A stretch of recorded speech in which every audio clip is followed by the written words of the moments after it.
I don't know him. Yeah, I was like, oh, okay.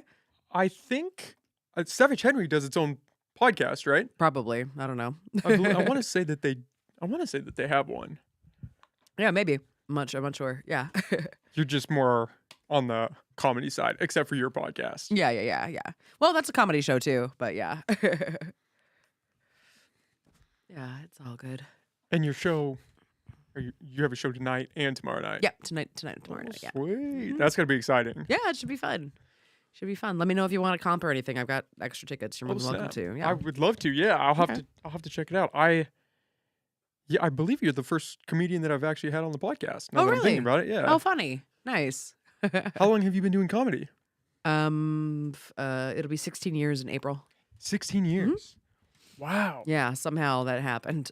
It's crazy how time just flies when you're doing something you enjoy, right? Oh, yeah, for sure. It doesn't feel like it feels like a job sometimes, but, most of the time it's just great. Does it feel like a job when you're prepping or when you're rehearsing your act, or more so when you get on stage and you actually have to put it all together? It's more like it feels like a job during when you're on tour, because a lot of people think it's just like, you're partying all the time, but like it's like you really are conserving energy. I find, at least, like during the day. It's like I had a couple people like hit me up today. They're like, "Hey, you want to like come over? We're gonna like smoke a bunch of weed and like watch a bunch of TV, like just all this stuff." And I'm like, I'm not being social with you. I have another thing to do. And then I have like, when you're doing a show, you're on for an hour on stage, and then you're on for like an hour or two talking to people afterwards. So it's like that's just draining.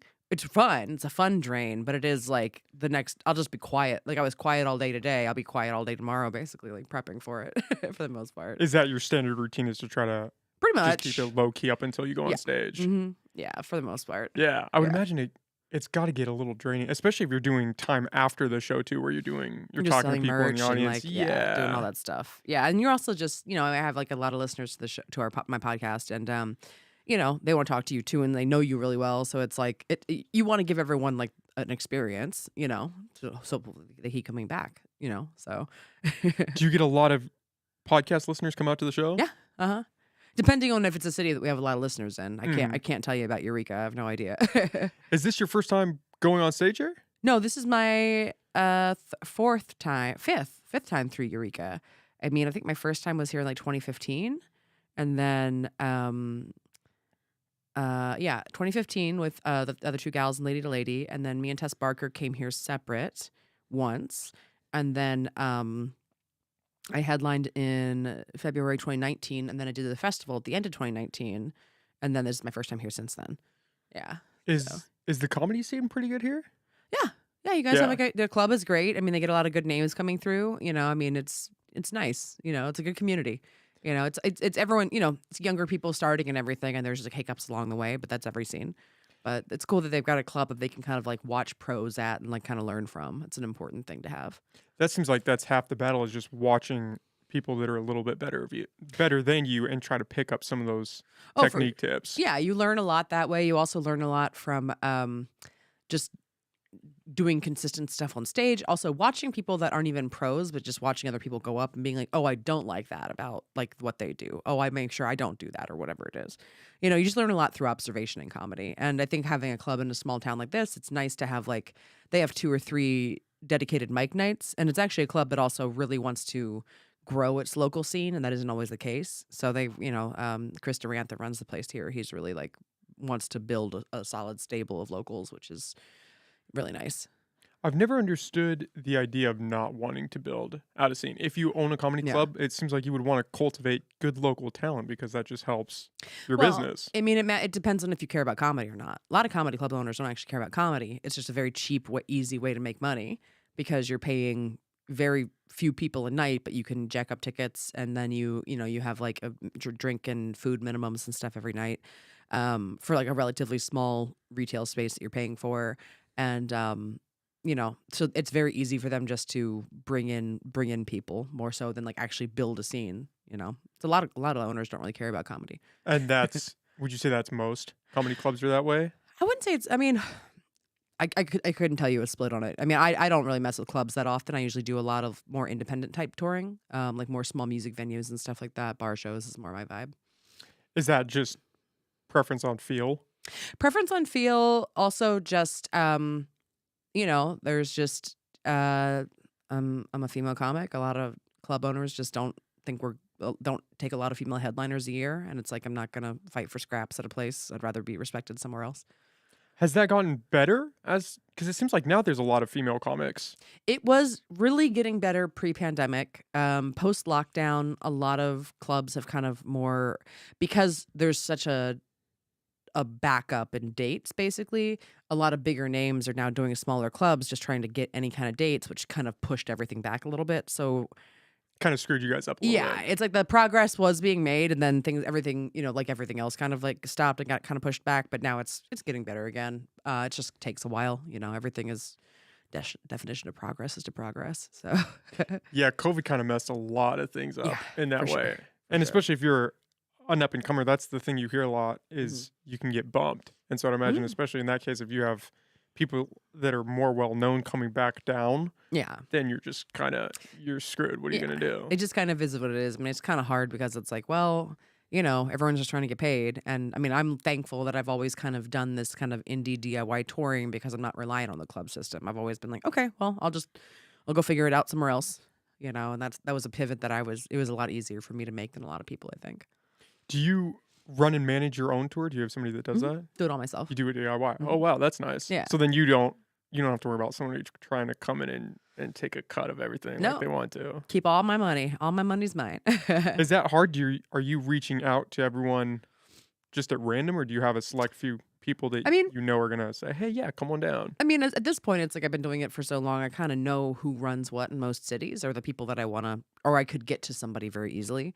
I've got a pretty good rep nationally with people in a certain level, and it's not hard for me to kind of like figure out who the new person is running something if somebody retired or something too. It's not too hard. And you also have your podcast, which I would hmm imagine helps because you've kind of cultivated that group of Yeah, people that really enjoy what you do yeah, and are gonna definitely. show up if they're around.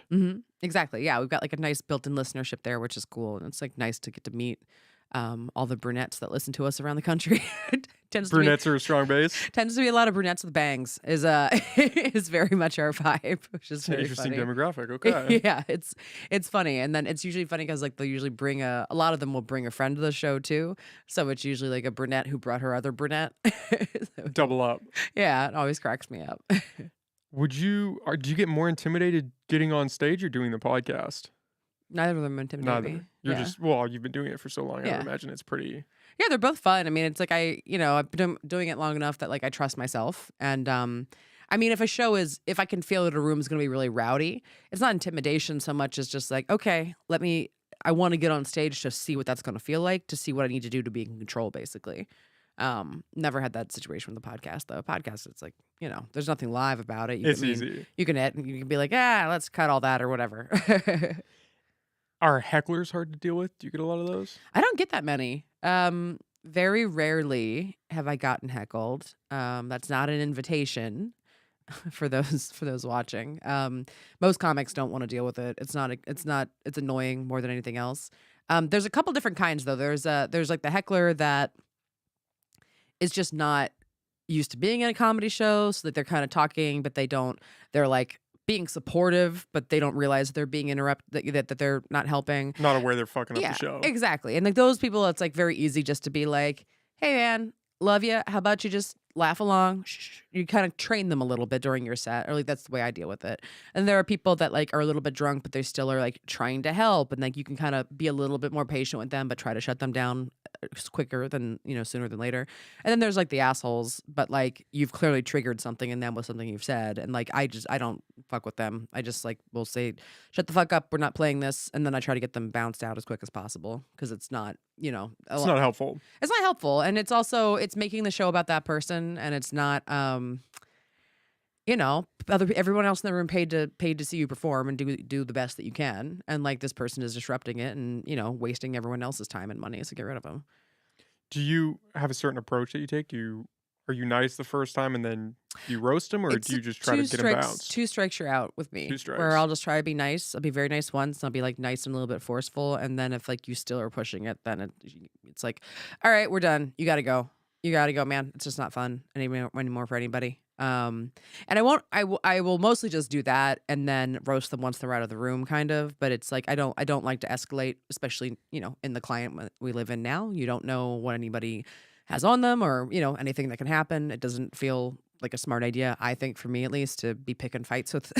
Yeah, especially now where people feel it's okay to bum rush the Yeah. stage. You don't want to Yeah. get involved. Or, but people have guns and shit like that. It's like I've done shows in, like, places where I'm like, oh, this is like an open carry state, or like somebody could have something here. Let's not like pick a fight with somebody. And that hasn't really been an issue that I've had to deal with too much, but it is like a concern to have. Does that weigh at the back of your mind a lot? Because that's something I hadn't really thought about Mhm. until the whole Chris Rock thing. Yeah. That people would come up on stage and try to attack you. No, I don't. That none of that. It's still rare, right? It's still incredibly rare, and it's like, that was two millionaires duking it out. Whatever. Like that whole thing was stupid. It wasn't a full on brawl. I No. think if you had that situation at like a local club and someone just got the shit beat out of them, then it would be, you'd start thinking, okay, maybe we need to do Yeah. something. Is there a bouncer at most of these clubs that kind of watches out for you guys? I mean, some clubs have them, some clubs don't, but there's also whoever's running the show. You just got to hope that they're willing to step up for you. Yeah. Yeah. Or, I mean, it's just like, I'll shut a show down completely, and because I can sit in awkwardness way longer than anybody else in that room. It's like that's part of the superpower of being a comic, where it's like, oh, I'll make everybody have a really bad time until somebody gets rid of that person, and if they come up on stage, I'll just keep moving from. I mean, yeah, it's not. I have no problem grinding a room to a halt to punish somebody. That's been one Yeah. of my biggest struggles doing this Uh-huh. is just sitting in the pause Yeah. and being okay with that and letting the Uh-huh. moment hang for a few seconds. Oh, nice. Well, do you feel like you've gotten better at it as longer you've done it? Yeah, definitely. I mean, the more of these that I do, the more comfortable I feel with it. But Nice. in the beginning, it was rough. I Yeah. felt like you couldn't leave any silence. You had to eat every moment and just keep it going, that constant Mhm. pace. Well, and that's anytime you're learning to perform, like that is what you do. You fill the space until you learn to kind of let yourself breathe. And that's just the confidence of performance, basically, to be like, oh, I'll know how to fix it if I have to. It's fine. And sometimes you have to let a moment hang to really reinforce somebody's idea. If somebody said something, maybe they Mhm. said something crazy or brilliant. Yeah. And if you just jump right in, you kind of fuck up that moment. Yeah. Exactly. And it's just fine to, take a beat, listen to it, and actually hear it. And what does that mean to you versus just talking without the thought of it, too. I mean, I think that's a thing that a lot of people fall into, when they're starting to learn everything. Yeah. Or even just talking to somebody in just a normal conversation. Yeah, in a Yeah. normal conversation. Mhm. They're not talking and listening, thinking, Yeah. "Oh, let me think about what this person just said." Is it my turn to talk now? Can Yeah, I jump yeah. in? Yeah. Yeah, Do I yeah. get to go now? And that fucks up a lot of people. Hmm. No, for sure. Is that kind of pacing? Is that pretty hard to learn when you're up on stage and you do have the awkwardness from the audience when you're starting out? I mean, it just is what it is. It's the first several years. It's like it's you thinking you're being funny, and like you're like, oh, I wrote my jokes well, but it's just it's like the art of the one-sided conversation was where I feel like, where it's just like you are learning like you're talking to somebody, but it's like not really about them. Like there's no room for a response, basically. And the only way to do that is just to get the reps in. You just have to be on stage as much as possible for a few years to kind of just know what it feels like to just be in that. I always call it like you also are just kind of like, even without talking, you're in control of the energy of a room a little bit in those kind of situations, and that you can only learn from just doing it and kind of just sitting in it on stage. And I always call it like you want to bring like this casual alpha energy to the stage, where it's just like, I'm in control because I got the microphone, but everybody's cool with it. And like that's just the vibe you want to put out. Because the second when you lose an audience is when they sense fear from you, or they sense that you're not in control anymore. And that's when a group of people will be like, well, who's in charge then? That's the thing you never want to show anybody. That it just starts devolving into chaos. Yeah, exactly. Because like it's a group of people, and they're like, well, what? Oh, who? But who? Who's in We charge? need a leader. Like, yeah, we need a leader. And it's like, it's your job as the person on stage with the microphone. You are the leader. That's why it's like important to keep your cool.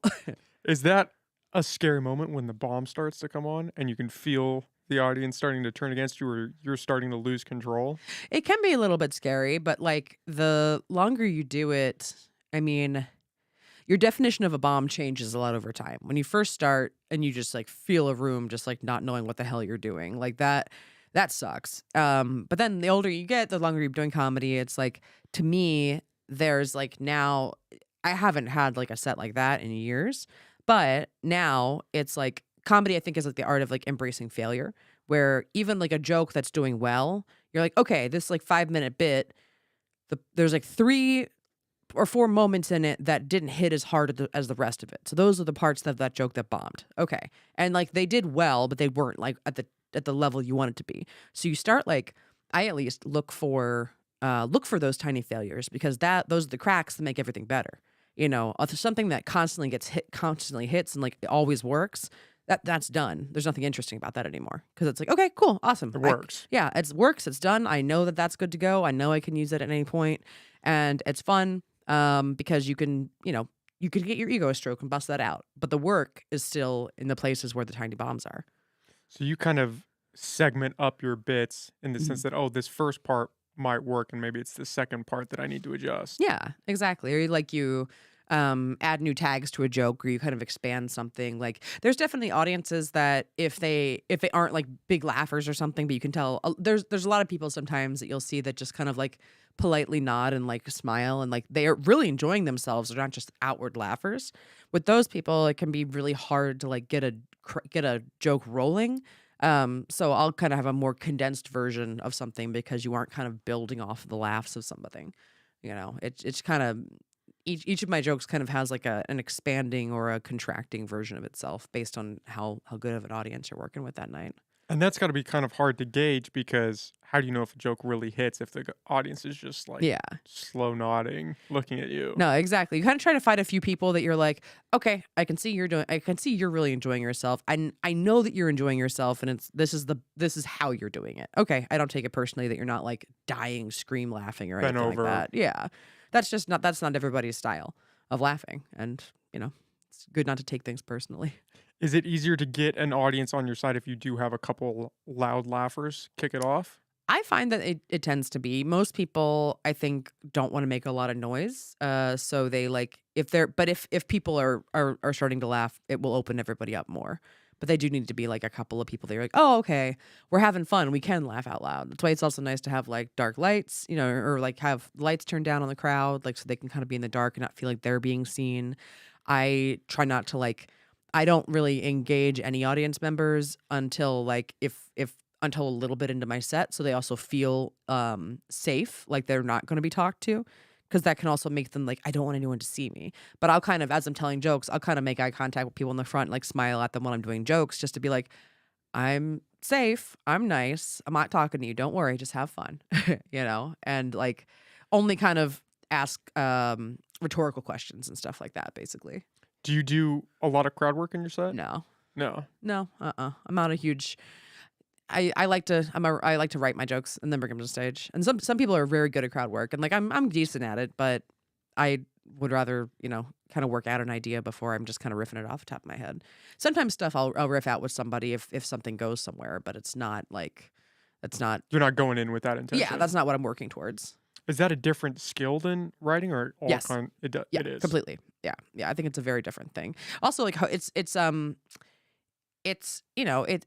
interesting thing to build. It's like there are comics like Jimmy Pardo is an amazing example of somebody that just his whole set is riffed basically, and he like has different bits that he does with audience members, and he can kind of like build them towards something and be like, oh, I talked to you about this, talked to you about that, those things that becomes this or something like that, and he's just kind of he's like an orchestra director, conductor is the word I'm looking for. And like there are people that do that, and like that's what they do. It's a completely different kind of stand up, and I love watching it because it's just not how my brain works. It's almost like that muscle that you have to flex a little more and get used to Definitely. just riffing with the crowd because you're in the moment, Yeah, really in that sense because very much you don't so. know where it's going to go or what somebody's going to say to you. Yeah.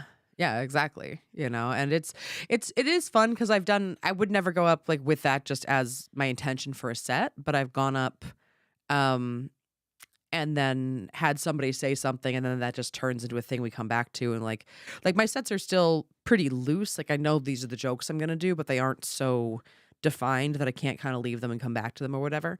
Um and I'm still pretty loosey goosey on stage. I try to be, but always want to get out the stuff that I've been working on. That's what I'm more interested in. How do you come up with a bit? Just like usually my stuff's just based off of things that I see or, stuff that happens to me. And then I try to take like a mundane situation and extrapolate it to a crazy place is usually what I'm trying to do or trying to find like, a commonality in people. Like, hey, this is a funny thing that we all do or something like that. And try to, I think comedy is at its best when it is, making people feel like they're not alone, so it's like, oh God, I also think that, or oh, that also happened to me or something like that, you know?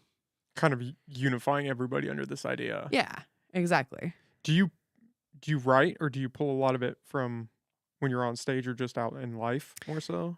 It's more like, oh, that thing happened. I'm going to talk about that on stage tonight. Here are a couple of fun ideas about it. And then I'll try to riff around that at the beginning. I rarely sit down with a pen and paper and I'm just like, this is the bit that I am working on. Like, this is the idea and can break it out from there. But there are times where usually when I'm driving places or from the shower, I'm like thinking about an idea and then I'm like, oh, okay, that's what that joke is actually about. And then I'll try to, bullet point out a couple of things. But I usually finish putting it together on stage. When you're putting it together on stage, how do you know if it's going to work out? Do you test it at 3 or 4 different shows, or is there a point where you say, I got to give up on this one? Yeah, you usually bring it to a couple different places, and then see like what is hitting and what is not. I mean, I usually know if I can tell if like the kernel of something works or not, and then I know, okay, well that works. I don't know the format of the whole thing yet. Let's figure that part out. Like very quickly I can know if I should be like, oh, okay, that's like too niche of a thing or too esoteric of an idea to do in stand up. Get rid of that. That's usually my what I get rid of. But like, yeah, it's just kind of bringing that on stage, seeing when people connect to it, and then trying to figure out how that fits into like my point of view as a comic or whatever.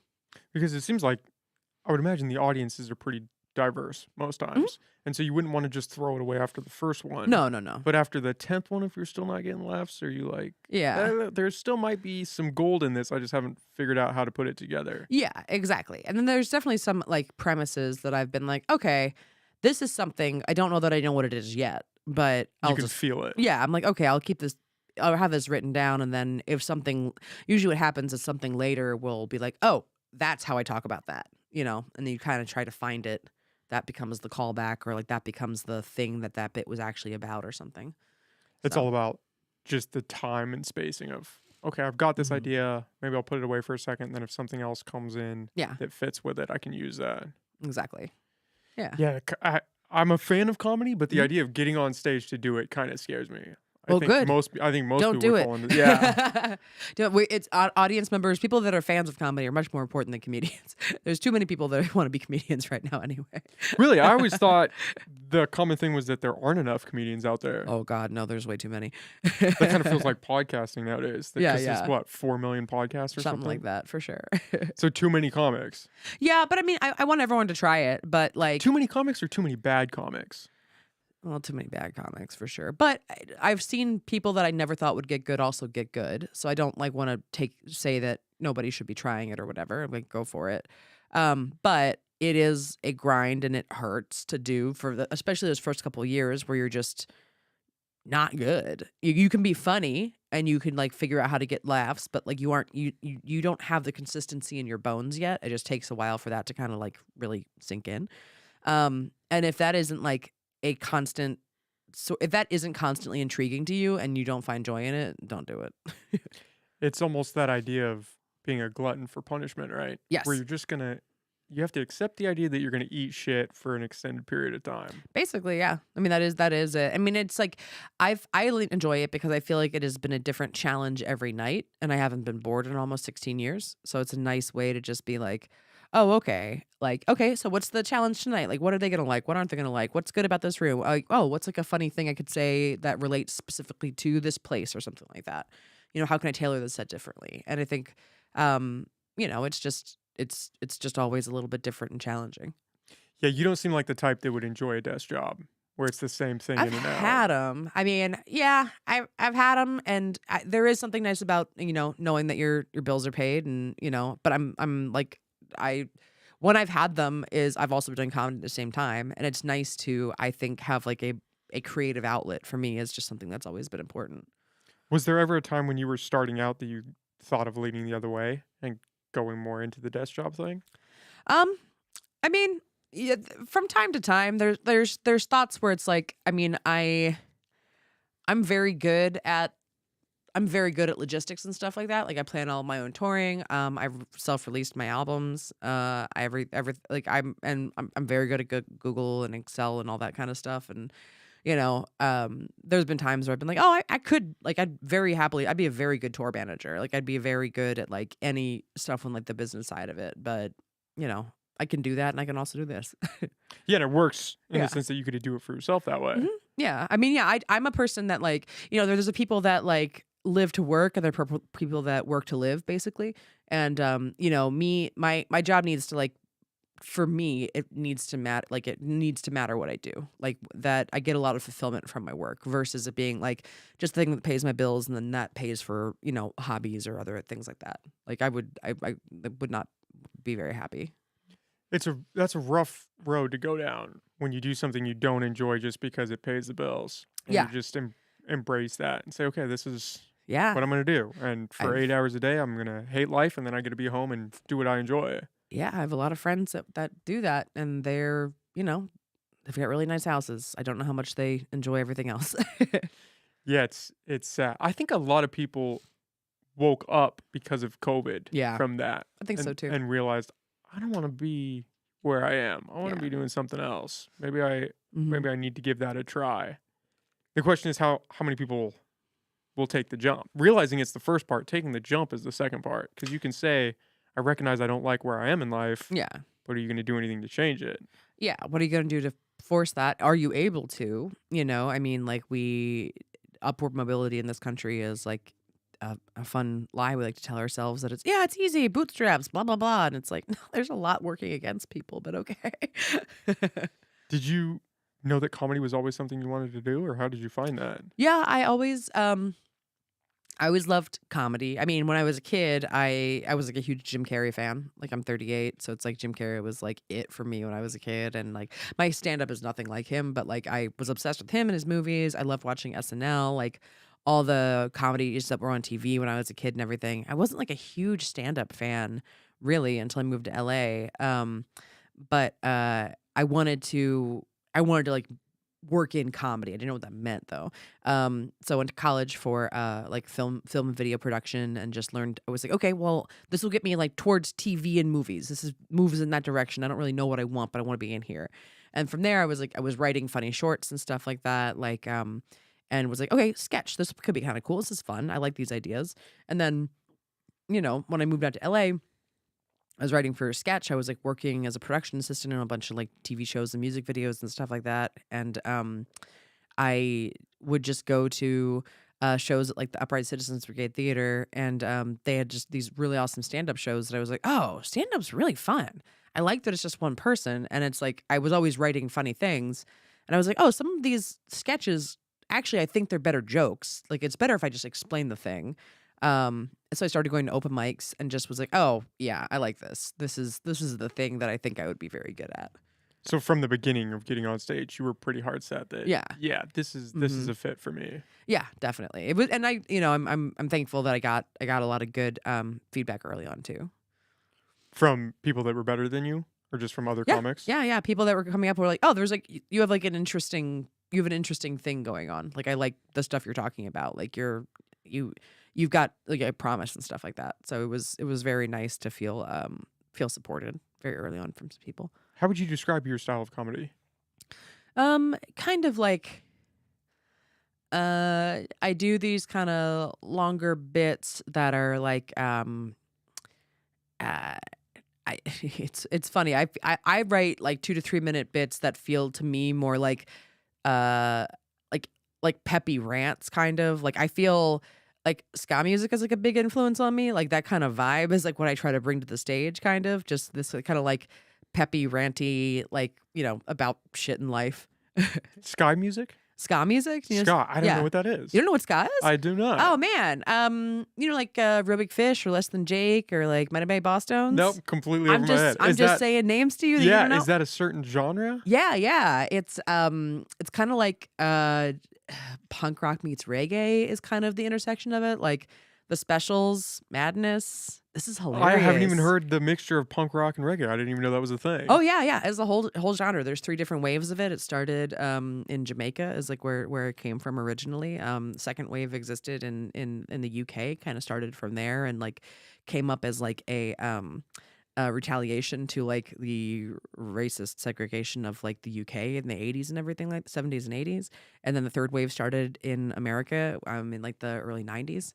Yeah, it's I'll like have a to whole check that out. I yeah, have yeah. not heard of that. Oh man. Yeah, yeah, please. I have playlists I can send you. Yeah, It's my favorite shit. I'll have to check it out. I didn't know that was a mixture. hmm Do you talk about politics in your comedy at all? Is that a pretty big thing amongst comics? Yeah, I mean, all my jokes I think are all my jokes are political without being like I'm talking about Joe Biden or whatever. It's like I try to every joke that I tell is like there my point of view politically if you listen to my set, but I'm telling it in a very silly way, basically, because I try to like bring everybody in to be like, this is how I feel about stuff. It's kind of a funny bit because I think if somebody is laughing, even if they don't agree with you, you've opened them up maybe a little bit to like thinking in a different way.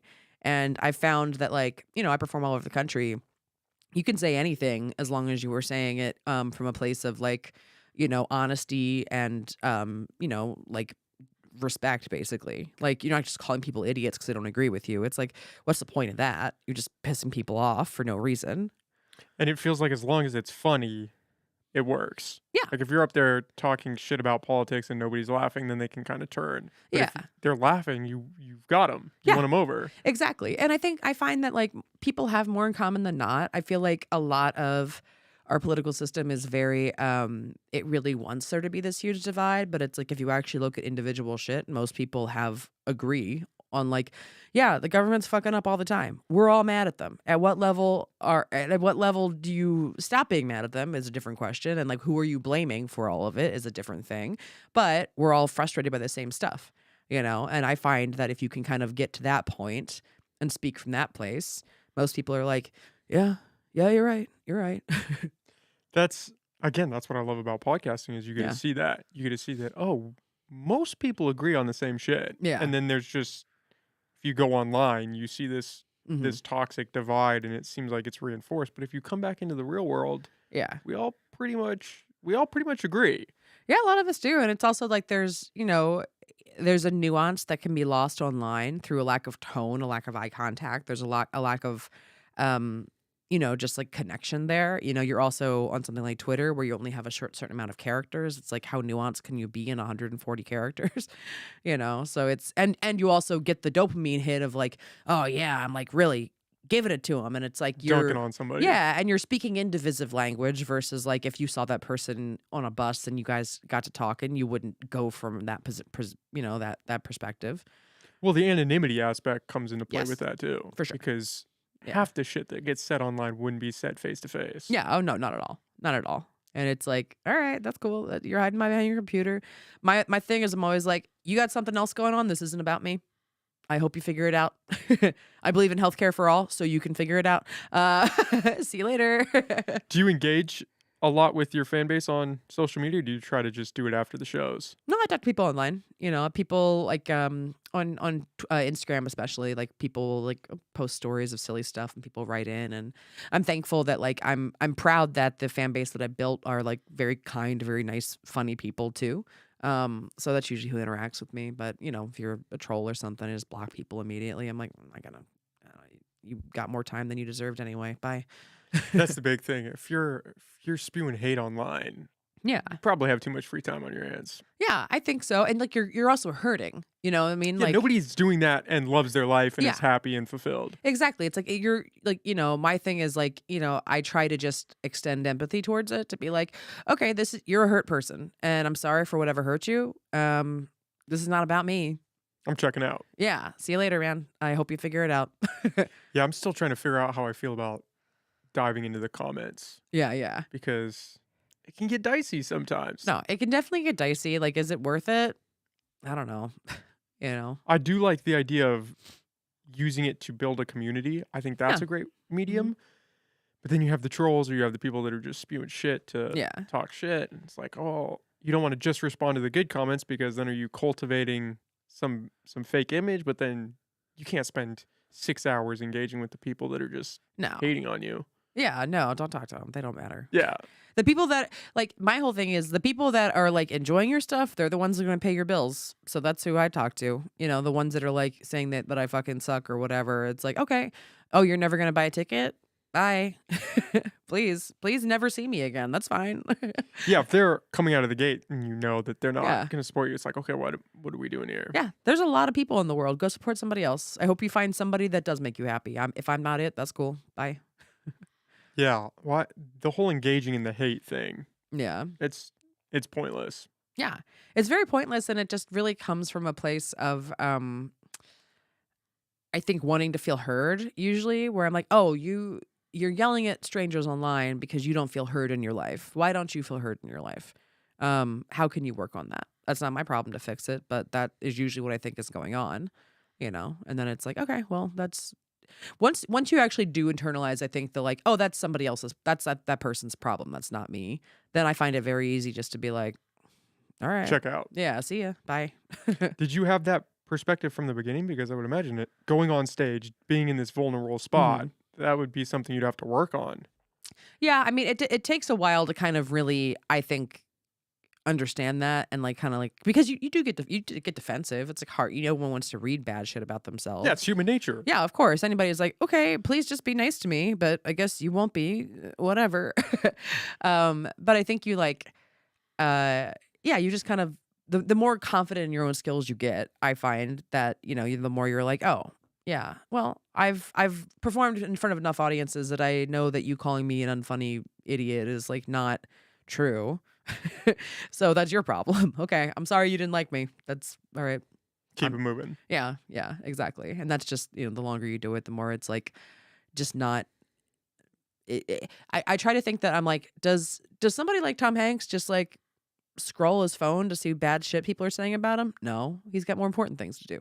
That'd be pretty funny if you did though. It'd be He's just up hilarious. until 4 in the morning, like, oh my god. Yeah, exactly. Be like, I'm arguing with Tom Hanks on YouTube. What the Yeah. hell's going on? Yeah. Why is he in my Twitter mentions right now? What's happening? Yeah, exactly. So I just try to be like, okay, well, people that like are successful and like seem like they really are enjoying their life and have done a good job, like, how would they handle this situation? And it's like, oh, they wouldn't engage because you're not worth their time. All right, cool. That's probably a good thing to go with then.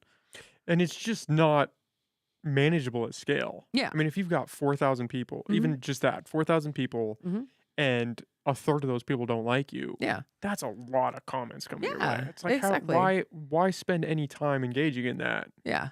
No, exactly. There's no reason to. There's no reason to. It's not those people that just they have some other shit to figure out, and that's on them to figure out, and it's not my problem. Does it get dicey talking politics on stage? Because politics in general, Uh-huh. I've found, at least doing this, is Yeah. it can go either way. People can want to talk about it. People can Yeah. lose their cool when you start going into that realm. I mean, I think if you can remove your ego from it, I think That's the biggest yeah, I think thing. that's the biggest thing. And I do find that like if you speak honestly and without condescension, people will listen even if they don't agree with you, you know? And then it's like I go, "Hey, look, this is how I feel. You might feel differently. I got the microphone. I'm talking for a second. It's my turn. I don't necessarily think you're an asshole. There's certain views that obviously I think you're an asshole if you have them. But like I also don't necessarily think if we disagree, you are outright an asshole out of the gate. So how about I just tell you how I feel?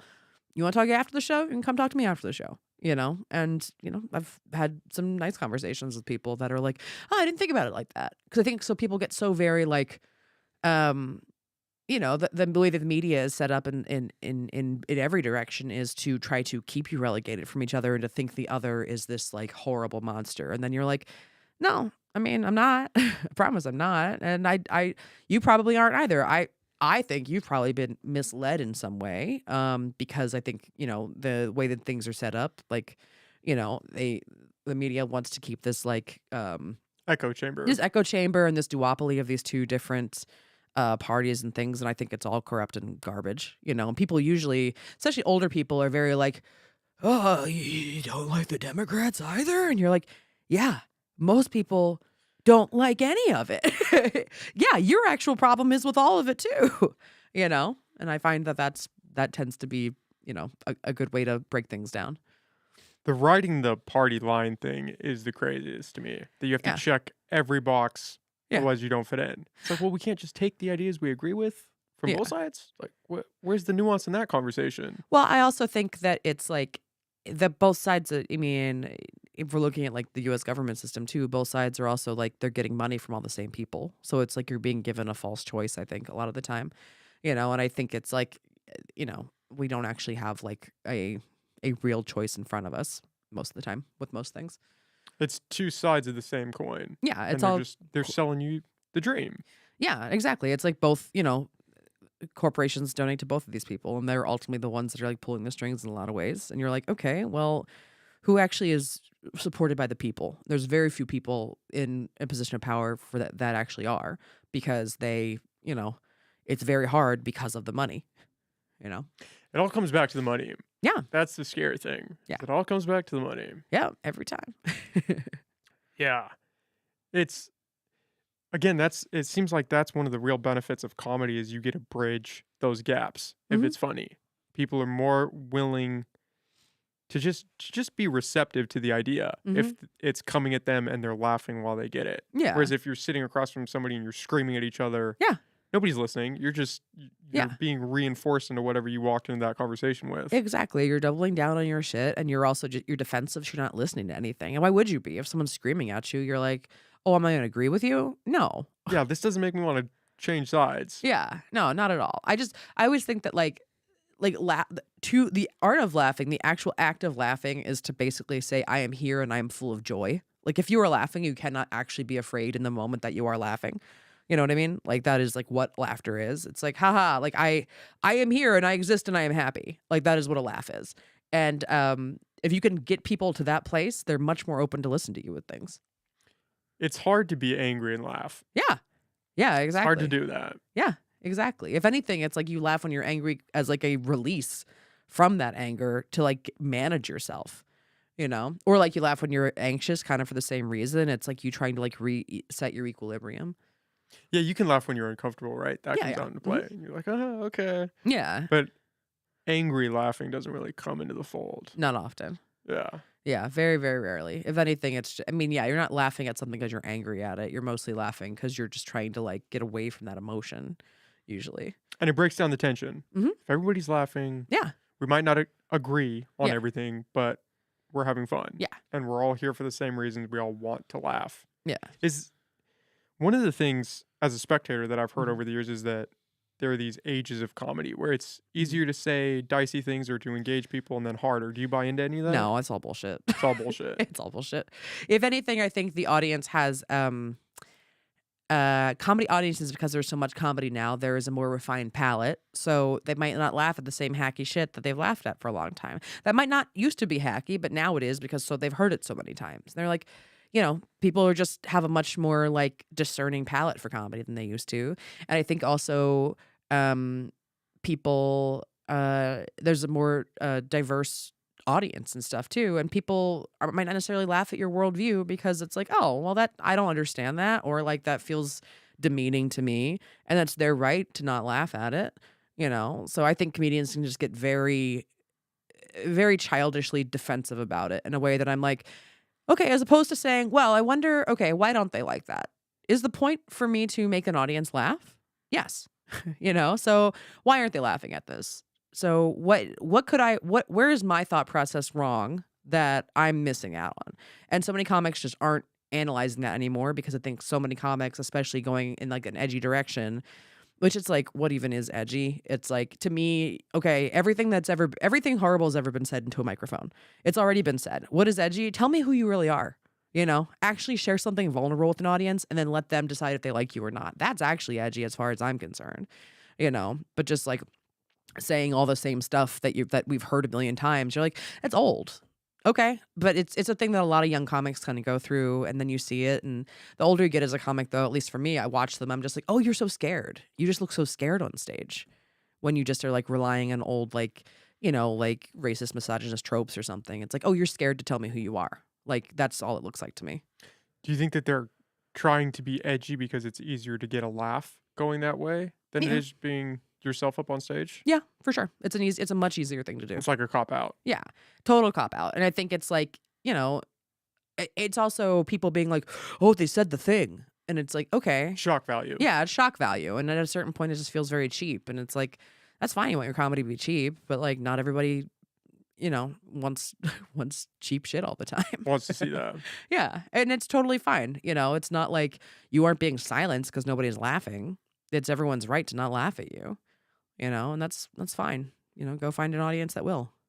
Are most comics that are starting out, are they hacky in the sense that they're kind of pulling from everybody that's better than them and they haven't really found their own style Yeah, yet? that's the thing that happens. I think a lot of people they know who they like, and then they're like, okay, and then these are why I like those jokes. Oh, I want to write a joke like that, and it's like you have like there's like mini Bill Hickses and like mini Kyle Kinanes and like little mini versions of like Sarah Silverman and stuff when you're starting Dave because Chappelle. yeah, Dave Chappelle, because you're just like trying to understand the structure of what a joke is. So you're writing your version of like what your bad version of what one of those jokes would be.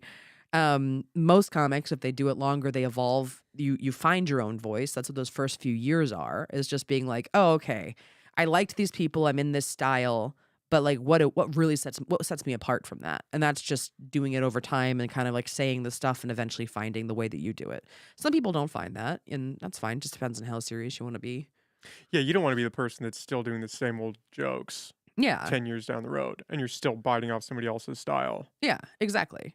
And there are people that do that and you're like, okay, that's fine. I mean, you can do that. Everyone can do what they want, but It's weird because you can't do that in comedy, but you can do that in music. You could have an Yeah. Elvis impersonator and Uh-huh. have a successful career and do Yeah. that for 25 years and you're just Yep. pretending to be Elvis Yeah. for your career. That's Mhm. what you do. Yeah. Yeah. I mean, yeah. But that would never work if somebody came on stage and they're like, I'm going to impersonate Dave Chappelle or I'm going to impersonate well, it's Chris Rock or funny. whoever. It's funny. I've done there was like an all-female comedy competition in California that I did years ago. It was really bad. But I made it to the third round, and the gal that beat me in the third round, she was straight up just doing Richard Pryor jokes. Verbatim. Like almost verbatim, yeah. But they were like, I mean, I recognized them, and I was like, but she brought a ton of people who like all voted for her and stuff, and I was like, all right, whatever. But also you'll never get anything of note with that. Like you're never gonna get late night with Pryor jokes. You're never gonna get a special of any kind. Like I guess you can record an album, but you're never. Audiences are smart. They know if it's an original thought from you or not. Like they will know if it's you or not. And people get called out for joke theft every once in a while, but it's like parallel thought does occur, but you could never build a career off of somebody else's act. Well, and with Richard Pryor, Mhm. I would imagine you could almost kind of get away with that with most people because how many Yeah. would be able to tell, oh, that's a Mhm. Pryor joke, unless Yeah. they're really into comedy. Exactly. Yeah. Which is where it all kind of washes out eventually, because it's like anybody that is going to like any kind of gatekeepers in comedy, like at a certain point, they'll be like, "Oh, yeah, this is not this is not you." Okay, that's fine. And she performs doesn't she's not a headliner anywhere. She doesn't really tour or anything like that. I haven't seen her name anywhere in forever, but I also don't think there's anything necessarily wrong at that level. Like I mean, I think it's like you don't really know. You might not know that that's wrong because of like covers and music and stuff like that, but you're just not gonna get very far. I've seen people do Steve Martin material on stage, and I'm like, oh, well, all right, this club booked them for 5 minutes, but like you're not gonna, You're never going to go where you could go yeah, with with original something else. material, yeah, Yeah. yeah. You'll just it kind of all stops itself at a certain point, I think, and I think comedy really is like the great equalizer in a lot of ways because people will just be like, oh, okay, yeah, that didn't hit me because it wasn't really who they were. That's what you hear. And if you're funny, you're funny. Nothing else Yeah. matters. Hmm. It's just, you got to be funny. Yeah, exactly. The joke theft, is that pretty common at lower levels? I would imagine, like you said, once you get high enough, Yeah. you would be weaned out. It wouldn't be sustainable. Yeah. Well, and I mean, it doesn't honestly, I don't think it happens very often at all. I think most of the time it is kind of parallel thought, like especially with observational comedy. If like if like 1,000 people look at this camera and have, two of them are gonna have the same thought about it. You know what I mean? But if I tell a joke about like shopping for my mom's funeral clothes, how many people are gonna have the exact same point of view as that? So I tend to try to do like more more personal stuff because I'm like, well, okay, that's like only gonna come from me because I'm the only person that saw it with my eyes in that moment. So you're actually working that into your bits as you're coming up with them. The idea that, oh, I don't want it to be parallel thought. Kind of, yeah. Yeah, because I'll try to analyze an idea to be like, "Oh, that's funny." Like, "Okay, I have, like, a funny thing to say about this Monster Energy drink." Okay, well, but, like, how is that thought gonna be different than 10,000 other people's thoughts about the exact same thing? How do I make it unique Yeah, and personal to me? mhm. I think Twitter is, like, a really good example of just being like, if you write a funny joke, go search for that joke, and then be like, "Oh, yeah, 10 other people thought of that. Whatever. We can all have the same thing on Twitter. It doesn't matter. None of us are, like, selling that one-liner on Twitter. But I do think it's a good, like, reminder of, like, yeah, no one's stealing anything here. It's just a bunch of people thought the same thing about the same thing. And that happens, I think, a lot more often than people think. And you can forget that you saw something too. That does Yeah. happen where Oh, you think that's definitely a you thing. come up with this Mhm. idea and you're like, this is great. And then you realize, oh, this has been Yeah. out there forever. And I must have come across that now. Yeah, exactly. Well, and it's like, I mean, Robin Williams notoriously would like he was like a sponge and he wouldn't realize it because his sets when he would go on stage later, he was such a riff machine that like his brain was pulling shit that he forgot that he'd even seen somewhere else. And people would come up to him and be like, dude, you're doing my bit. And he'd be like, oh fuck, I'm sorry. And he would give people $500 just to be like, I did not mean I did that. I did like, and he genuinely didn't realize that's what he was doing a lot of the time. That seems like the way to do it. Yeah. Just be genuine about it. And if Yeah. you do bite somebody else's bit, then say, okay, my bad, Hmm. and walk away. You don't want to be the person that keeps doing it. Yeah, exactly. It's like genuineness and like empathy. I think honestly, if everybody had a little bit more, a lot of problems would be fixed. When you specifically were starting out, Mhm. how did you have a moment where you said, okay, like I'm good at this, like this could actually be something? Or is it do you just have to keep pushing and hope that you get some external feedback in that sense? Or how do you know if you can actually do it or not? I mean, so when I started in LA, I took like a stand-up comedy class, like a 3-week just workshop thing just to kind of with a teacher to be like, what is a joke? How do you put and she put us on stage to be like, go talk about something from your day or whatever. And we would do that a couple of times. And it was like I I just had a couple of funny thoughts that people were like, "Oh, that was funny." And she was like, "You're new?" And I was like, "Yeah. Yeah, I'm just, but I've been thinking in comedy my whole life. Like I was always funny with my friends. I wasn't like a class clown, but like with my friends, I was really the funny one." Um, and then I also kind of come to things from like a very DIY punk background. So like I was like, okay, well, the way I get good at this is I'm gonna start an open mic. Because I'm just gonna run it because I want to host it, and that gives me more stage time than just doing sets every night. So, very shortly after doing that class, I kind of inherited a mic from somebody else, and then that was me every Wednesday hosting the show, and I kind of made it my own. And I from there I got seen by a lot of people in around the LA comedy scene at the time, and there was one or two bookers that like were comics that were like, "Hey, you're funny. You should come do my show." So I kind of like very quickly got on very lower level shows and I got asked to host a lot at a lot of those places too. So it was a very like I got one or two things kind of quickly. And then that was like oh, okay. Okay. Guess people must like me. That's cool. Good. I'm gonna keep working on this.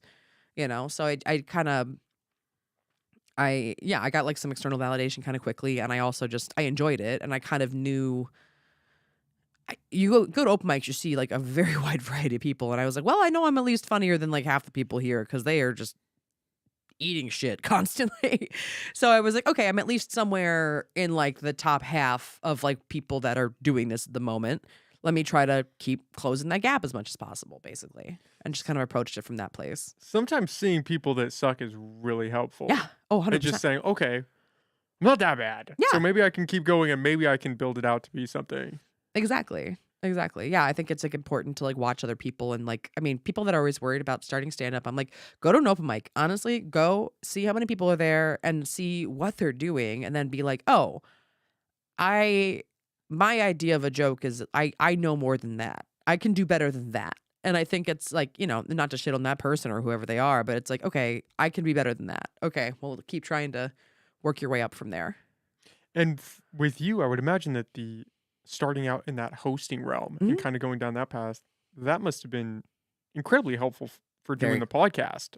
I It mean, absolutely and for your was. comedy, but Yeah. you're kind of engaging more with the crowd in that sense, and then Mhm. that translates right into speaking with whoever you're talking to. Yeah, no, definitely. It also was very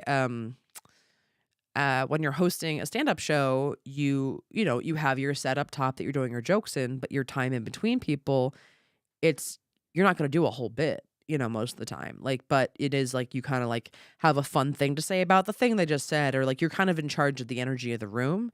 And that I think is a really important thing to just kind of be in touch with in general.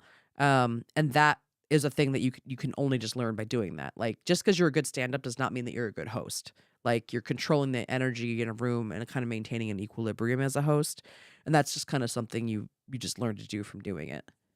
It's like a different muscle, like we were talking about Yep. with Mhm. riffing with the audience, being able to do that Exactly. on the spot. Yeah. Yeah, and also just learning to trust you learn to trust yourself with the microphone faster and just be like, "All right, yeah, I mean, I'm not only doing prepared material," in which we're podcasting is the same thing where you're like, I'm not coming in with a bunch of shit I've written down. It's like, no, I like trust myself enough to just talk because I've done it enough and it's You've all got about the learning to time. trust yourself. Yeah. Yeah. And about, like you said, doing the reps and Mhm. just putting in the work. You can't jump to the finish There's line no and say, way. I've got this. No. Like, we're okay now. Yeah, and it's like I've seen some very famous people bomb because they stepped away for a long time or they thought that they were gonna be famous and that would do it. And it's like, okay, yeah, for the first, like, minute and a half, people were like, "Oh my god, that's amazing, you're performing." But they still wanna, like, if you don't get them, 'em, they'll be like, "Oh, It wears off. yeah, Oh, it's yeah, so and so. it does." Yeah. So it's like it is kinda like I think stand-up can be the great equalizer in a lot of ways for that reason. It's just kinda like, "Oh, okay, yeah." You're funny. I know your face. That's cool. What do you Are have you to say? funny? Yeah. What are you funny? Can you back it up? Are gatekeepers what they used to be nowadays? Or have they kind of phased out because of the internet and you can kind of you could do your own podcast or you can do these other avenues to build up your brand? Yeah. I mean, yes and no. They have less power than before, and there are more of them, which is good. Um, but I mean, you can still create an audience on your own. You can still put out a podcast, you can still put stuff online, and you can build an audience, and nobody can take that away from you, and that's awesome. In order to like unlock TV shows or late night or specials and things like that, there are gatekeepers that still exist. And, club owners are gatekeepers and, we've talked about them already. I mean, yes, there are certain people that do still exist. The more like younger and diverse people that take those positions, though, their palette is better. So they kind of just are more open to things that are a little bit different. There's like a lot of cool specials that have come out in the last few years that I don't think 10 years ago ever would have gotten made. And I think it's just because people are more willing to like try something different. And stand up is kind of like we're not in a post stand up world yet, but people are kind of expanding what a special can look like. And people are more willing to take that chance and stuff because of seeing things like on TikTok and Instagram Reels and things like that. To be like, oh, okay, cool, we could try it this way or something. Do you think that we're heading towards a post stand up world? I don't know that we'll necessarily. I don't know that we'll necessarily get there. It's What just does that look like? well, I mean, it's like the idea of like what stand up is like a person talking on stage into a microphone just telling jokes. It's like a very rigid like this is what stand up is. And I think that there's like like Atsuko Okatsuka has a great special that's on HBO that just came out a few weeks ago and like hers it's like a more personal, more like one person show type thing. She has like her like grandmother's involved with it, like literally like dancing with her on stage and doing all this stuff. And it's like that I think is something that people would be like, "What? That's not stand up." And it's like, "Yeah, it is." So I think just the definition of what stand up is has like gotten much much more broad. Whitmer Thomas right before the pandemic put out a special that is him showing like home videos and doing songs and telling jokes and it just feels like a much more higher production thing. Moses Storm has a really great one that he has like this whole cool set built that like parts of it like light up and he like engages with it and stuff, like telling his story basically. And though they all worked them out, like Moses worked his out in comedy clubs around the country and stuff, and like just kind of, bit by bit by bit. And I think it's like a higher production piece basically than I think you would have considered a special a long time ago. And I think the like I think a post stand up world is more like the lens being of what stand up can be, just being so much broader. Like it's still just like a person telling jokes, but it's like, okay, well, a joke can have like a visual hit to it, or like, you know, we're moving past just I think a person telling jokes into a microphone will always be great, but the definition is expanded, and I think that's ultimately a good thing.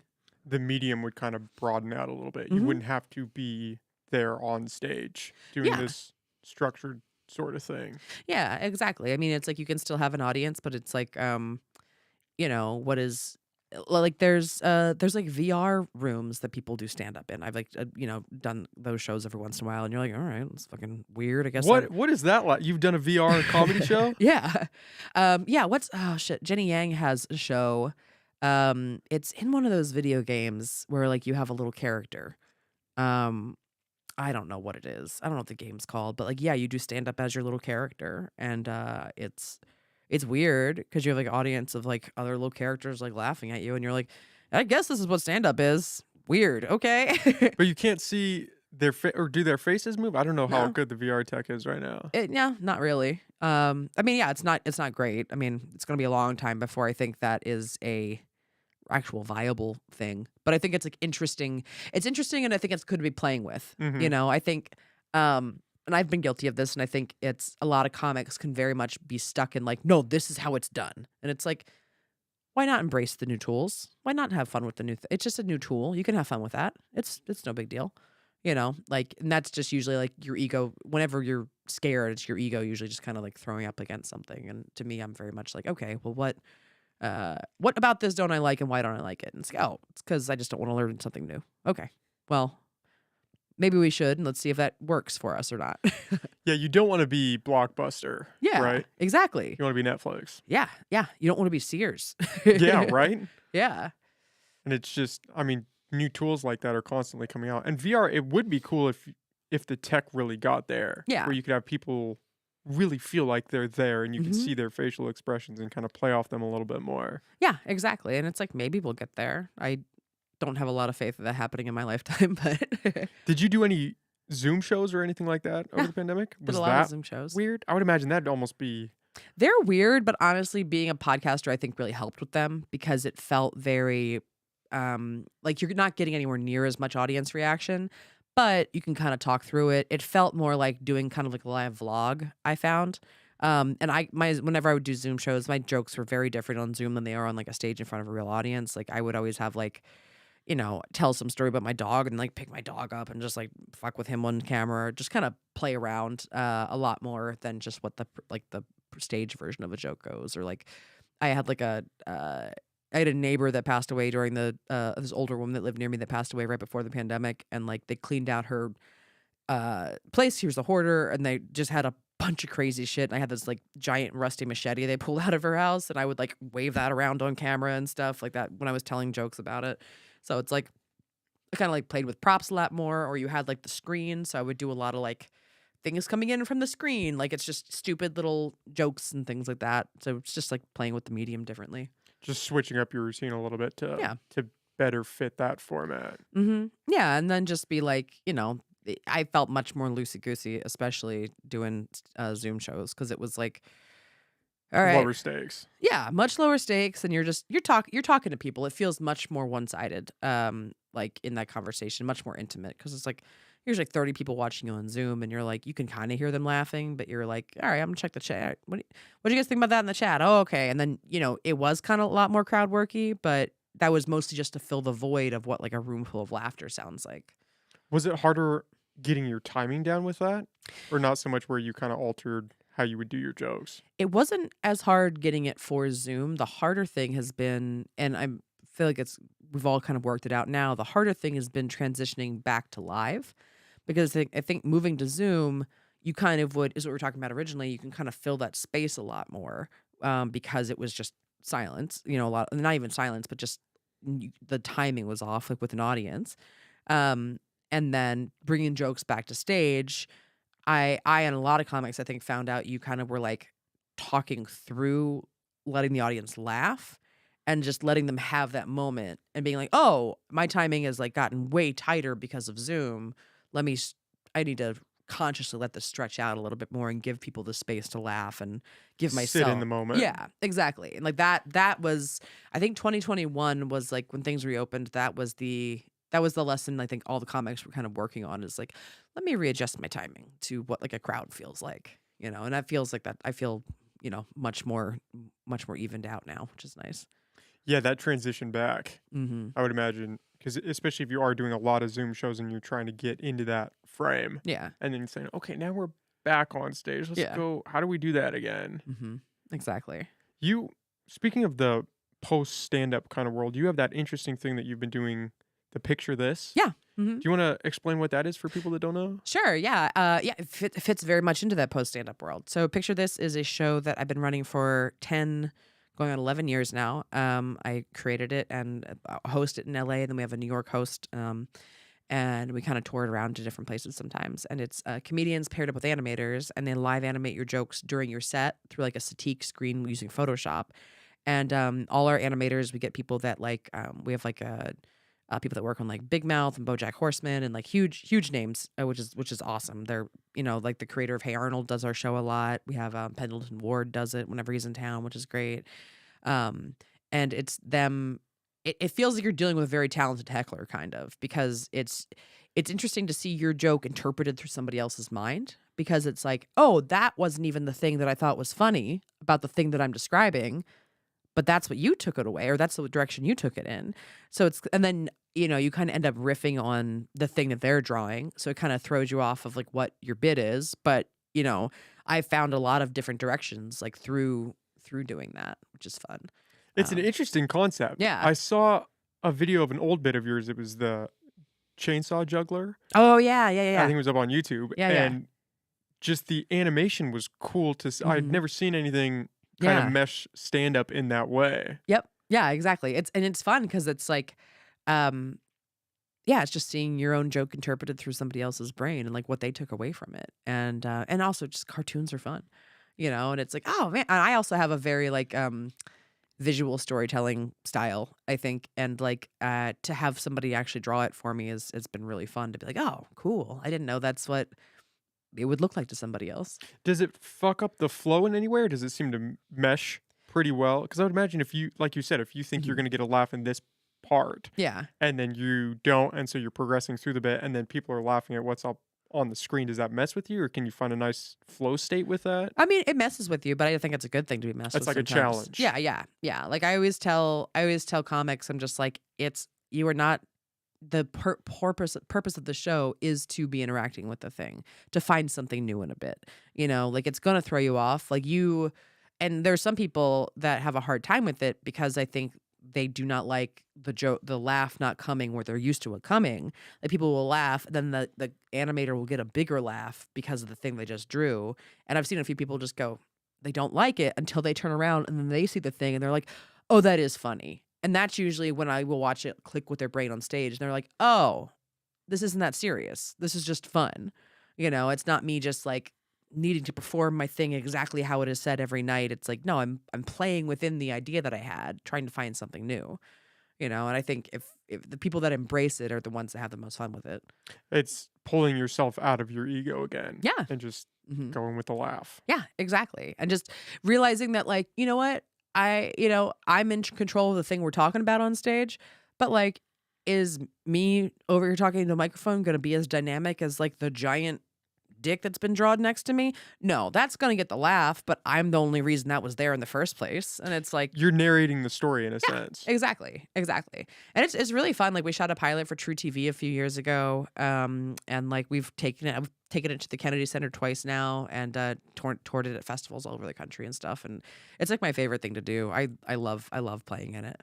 What made you come up with that? Or why did you wanna do that? It was just always like a fan of animation, and then just seeing like I'm friends with a bunch of people that work in animation and just through people in LA, and there'd been a show that people were like drawing, but it wasn't as nowhere near as interactive, and then people were just like, and then here's your set, this is what a picture of your set looked like, and I was like, but what if we put these together? I think then that's the magic, is this kind of like almost like it's like the improv rule of like yes and. It feels very like you're both gonna create something new together versus like, oh, that's what we just heard. It's like, no, just put it together and see what happens, basically.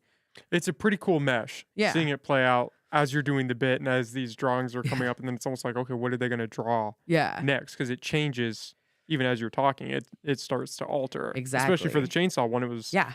he's juggling them and then he chops his leg off and it's like, oh, like Yeah. you don't see that coming and then it hits. Yeah, exactly. And it's like the animators are so funny too. And I think it's just like it's a good exercise in like letting somebody else have the laugh every once in a while. It doesn't need to be all you all the time when you're on stage. And we comics process the a joke verbally, and all the a lot of the artists, like, they're so good at joking visually, and it's just you're both comedians in a certain sense. It's just your output is a different thing. So it's just seeing the way that somebody else would handle the same premise from like a different output, and just getting to be like, oh man, yeah, that was a great idea. It's almost like you guys are playing off of each other. Yeah. That Mhm. you're telling the story, but then you're also changing it based off what's being drawn. So you guys are you're getting feedback from each other. Yeah, exactly. I think it's like a very it's much it's closer to podcasting kind of in a certain way, where you're just like, okay, yeah, we're creating a conversation together. It's not me needing to be in control all the time. And it's fun just to kind of sit back and let the animator get a laugh every once in a while and be like, let's see what you're gonna do with that. What do you got? So show me what you got. Yeah, exactly. What do you got? Okay. And it's just, I love just seeing my stuff animated too, to be like, oh man, that's so stupid. That's what I was talking about. You're right. And you've been doing that for 13 years, you said? It'll be 11 this year. Yeah. 11. Uh-huh. And so that for 11, For 16. comedy for 16, and Comedy for podcasting 16. for a decade. Yeah. Yeah. That's pretty crazy. Yeah. It's wild. Been doing it for a long ass time. Yeah, you've been in the game for a while. Yeah. Does it feel weird when you look back and just look at kind of what you accumulated? Especially, I mean, podcasting hasn't been around for very long. No. Yeah, we were definitely one of the first, especially comedy podcasts that started.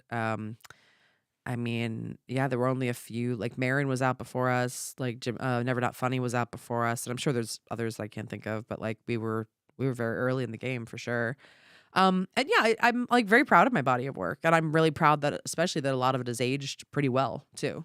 Like there isn't anything that I've really been like, "Ugh, I don't stand by that anymore." Is that do you ever do you think about that a lot? Because I think about that with this, Yeah, because in a good way, these are moments in time, yeah, and I think it'll be cool to look back, or for my kids to look back and be able hmm, to see who I was at this moment. But yeah. then, I mean, even editing, so like a week later, Hmm. I'll go back and think, oh shit, I didn't do this idea justice, or this came out wrong, or Hmm. fucked up this part. And so looking back at 20 years, it's like, oh, I would Yeah, imagine it hurt a little bit more. And especially if you're coming up with jokes about politics, or maybe a little more uh-huh. edgy, Yeah. looking back, do you think about that? I do. I mean, there is stuff that I'm like, ooh, I would have hit that harder. Or like but I do think it's like if you feel like you've progressed, I think that's an important thing. Or being like, ooh, I don't agree with that thing anymore, but this is why, and this is where I've gone to instead. I think it's important to have like markers to be like, okay, yeah, I am better than I was. It would be weird if I wasn't. Been doing it for a decade, not gotten better. That Um, would be alarming. yeah, it would You're be in the same alarming. spot, and it's like, oh Yeah. shit, I put in 10 years for what kind of gain? Yeah, exactly. So I think I'm much more focused on like even like my first album, I think it's really funny. I'm really proud of it. There's versions of jokes on there that got better afterwards too. And I was like, yeah, that's just a moment in time that was recorded, and like I'm proud of it. I'm better than that now, and that's good. I think I only think about that in this day and age because it doesn't seem like people can Mhm. appreciate the progression I mean, with like the social media age, where it's you are now accountable for anything and everything that's ever been out there that yeah, you've but put most out, people the majority of people like are understand reasonable. are reasonable. You have a very small minority they're not, and they're just doing it for their clout online, and it's like, all right. I mean, if I said something like horrible or reprehensible and somebody found it, I'd be like, "Oh fuck, yeah, I don't believe that. I don't believe that anymore. I'm fucking sorry I said that in the first place, and I genuinely mean that." But if it's like somebody has a problem with something I said and I still believe it, I'd be like, "No, that is how I feel."